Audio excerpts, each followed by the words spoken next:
വയനാട് ചൂരിമലയിൽ പിടിയിലായ കടുവയെ തൃശൂർ പുത്തൂർ സുവോളജിക്കൽ പാർക്കിൽ എത്തിച്ചു. കടുവയുടെ പരുക്കുകൾക്ക് ഇവിടെ ചികിത്സ നൽകും.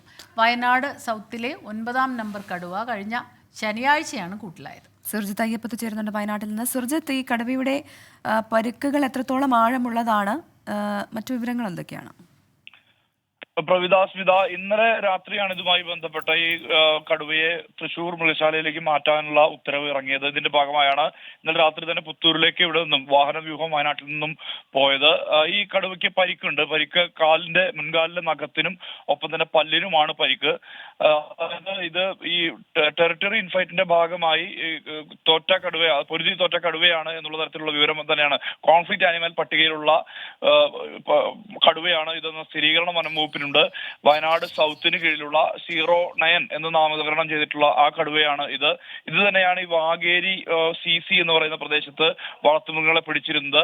മാത്രമല്ല, ഇതിനുശേഷം കൊളകപ്പാറയ്ക്ക് അടുത്തുള്ള ചൂരിമല പ്രദേശത്തും 1 മാസത്തിലേറെയായി ഭീതി ഉണ്ടാക്കിയിരുന്ന കടുവ തന്നെയാണ് ഇത് എന്നുള്ള സ്ഥിരീകരണം വനം വകുപ്പിന്റെ ഭാഗത്തു നിന്ന് ഉണ്ടായിട്ടുണ്ട്. അത്തരത്തിൽ ഇത് ബീനാച്ചി എസ്റ്റേറ്റ് എന്ന് പറയുന്ന ഒരു എസ്റ്റേറ്റ് ഇവിടെയുണ്ട്. ആ എസ്റ്റേറ്റ് മധ്യപ്രദേശ് സർക്കാരിന്റെ കീഴിലാണ്. ഒരു തരത്തിലുള്ള പരിപാലനവും. അതായത് കൽപ്പറ്റയിൽ നിന്ന് സുൽത്താൻ ബത്തേരിക്ക് പോകുന്ന വഴി ഇടതുഭാഗത്തായാണ് എസ്റ്റേറ്റ് ഉള്ളത്. ഒരു പരിപാലനവും നടക്കാത്തതിനാൽ തന്നെ കാട് മൂടിക്കിടക്കുന്ന അവസ്ഥയാണ്. അതാണ് ഏറ്റവും വലിയ പ്രതിസന്ധി. അതുകൊണ്ട് തന്നെയാണ് അവിടെ വന്യമൃഗങ്ങളുടെ വിഹാര കേന്ദ്രമാണ് എന്നുള്ള ആക്ഷേപം ഉന്നയിക്കുന്നുണ്ട്. ഇതിനോട് ചേർന്നുള്ള പ്രദേശമാണ് ഈ ചൂരിമല എന്ന പ്രദേശം. ആ ചൂരിമല പ്രദേശത്താണ് ഇത്തരത്തിൽ കടുവകൾ മാത്രമല്ല പുലികളുടെയും എല്ലാം തന്നെ സാന്നിധ്യമുണ്ട്.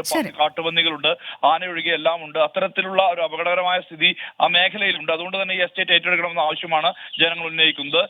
എന്തായാലും ഇതിന്റെ ആരോഗ്യസ്ഥിതി നിരീക്ഷിച്ചു വരികയാണ്. ഇതിനുശേഷം വേണ്ട പരിചരണം നൽകാനുള്ള നടപടികളിലേക്ക് ഈ മൃഗശാല അധികൃതർ കടക്കുമെന്നുള്ള വിവരമാണ് നമുക്ക് ലഭ്യമാവുന്നത്. സുർജിത്ത് അയ്യപ്പത്താണ് വയനാട്ടിൽ നിന്ന് വിവരങ്ങൾ നൽകിയത്.